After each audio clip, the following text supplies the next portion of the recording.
everyone, it's Shar. Welcome back to my channel, or welcome if you are new here. I'm hoping the audio quality on this is okay, but if it's not, please bear with me. I have to get a new wire for the microphone for my new phone. But in today's video, I wanted to do a 5-star prediction. I haven't done one of these videos in over a year, and I think it'd be really fun to tell you about the books that I'm excited about, but also the books that I think I'm going to love, especially because relatively recently I did a 5-star audit, and that did in fact tell me a lot about my reading and why I get a 5-star feeling from certain books. So these books all have elements to them that I think is going to make it so that I absolutely adore them. But without further ado, let me tell you about the books that I am most excited about, that I think that I'm going to love. Okay, the first couple of books that I want to tell you about, I'm going to stand over here so I can pop them up here, are books that I don't physically own, but I'm very excited to read. The first one is The Hollow Dead by Darcy Coates. This is the 4th and I believe final book in the Whispering Dead series. In case you missed it, in about November, December of last year, I did a reading Darcy Coates' entire backlist video. My favorite series, one of them, was The Whispering Dead, and this is a new installment that released this year. I think I'm going to love it because it's the final book in the series, so I already know that I really love this series, but also we left off somewhere that was very, very chaotic at the end of book 3, and I think a lot of the mystery elements and the things that we have been focusing on throughout the series are going to come together. I'm imagining it's going to be very action-packed. I really love the audiobook narration for this series, so I think I'm going to give this book a 5-star. And we perhaps chaotically have A Soul to Steal by Opal Rain. This is the most recent installment in the Dusk Walker Brides series. I really love this series, but it's a chaotic choice because I haven't read the previous 2 books in the series. I got up to book 3 and then took a break because Opal was like, what if I make the book's 800 pages? I was like, Opal, please. I have to be in the right frame of mind to read an 800-page book, so I definitely put that off for a little bit. They're long, but I don't believe they actually get to 800 pages. I'm specifically putting this book on a 5-star prediction video, specifically because it's an monster romance. And if you're new here, I absolutely love monster romance, but I've been saying I really want to find more queer monster romances, and that's pretty difficult to find, but this one is it's Opal Rain. It's part of the series. I don't know the synopsis of this at all, but honestly, I don't need to. I know I love this world. I love the way Opal Rain writes, and I'm very excited to see an monster romance. Now we can move on to the physical books. The first is a surprise to absolutely no one.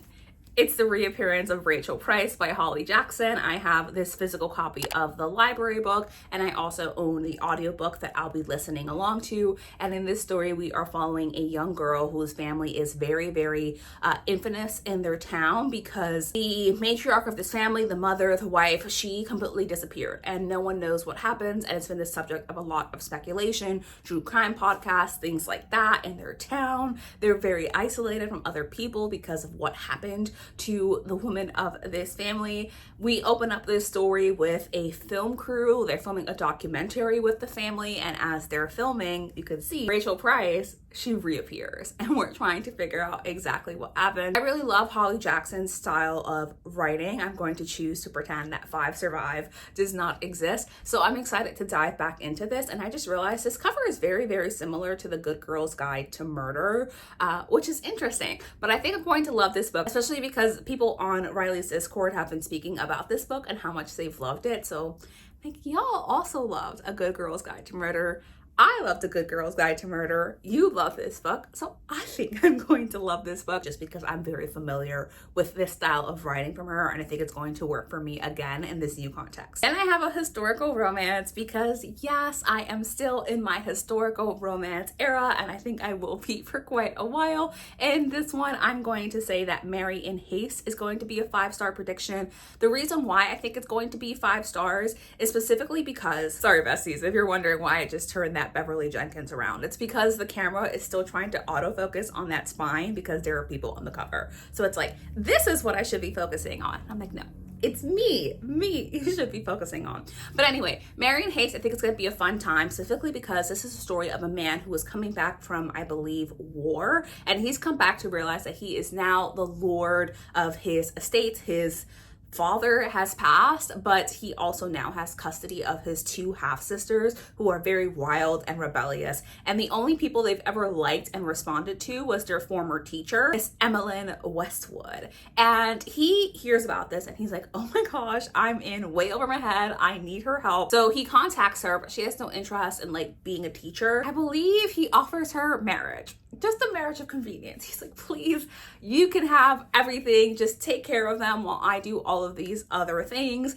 And it is their love story. I really enjoy reading about like children in historical romances, especially this kind of context where it's a marriage of convenience, a man who's a lord. I'm imagining like fun banter throughout this, but also just the relationship between him and his siblings and Emmeline and her new sisters. I'm very excited to read this. I think I am going to love this, and so it is a 5-star prediction for me. Do Your Worst by Rosie Dannon. This is a story about a woman whose family is very entrenched in the paranormal world. They're very well known for the work that they do within the paranormal. And one day, our main character, Riley, is hired to break a curse on this old Scottish castle. And she goes to do this, except that when she gets there, this guy here decides that he wants to try to fire her because he doesn't want this curse to be broken. It doesn't work, so he lets it go, but she does not let it go. She's like, I remember that you did this and I'm going to come for you. I will be getting my revenge.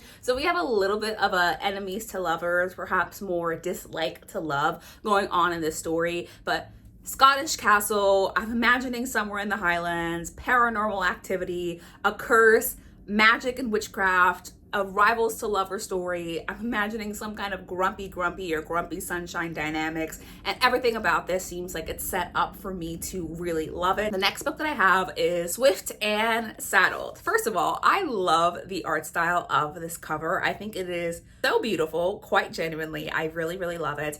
And this story, I really don't know what it's about, honestly.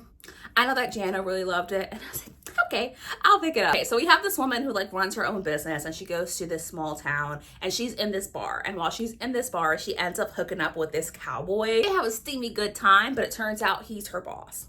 Why do I think I'm going to love this? I don't know. Something about it says, sure, this is a book for you. Now, you've heard 5 stars. Now, this actually will be a shock to you because if you're new here, Miss Emily Henry and I have a very complicated relationship, and that she did write one of my all-time favorite romances, but everything else I've read from her, I have not enjoyed. However, the premise, a funny story, sounds like something I am set up to enjoy. So we have our main character, Daphne. And Daphne's in a relationship with who she believes to be the love of her life. They always have these funny stories about how they met and their relationship, and everything's going really well until her fiance says, you know what? I'm actually in love with my best friend Petra, and I'm going to leave you for her.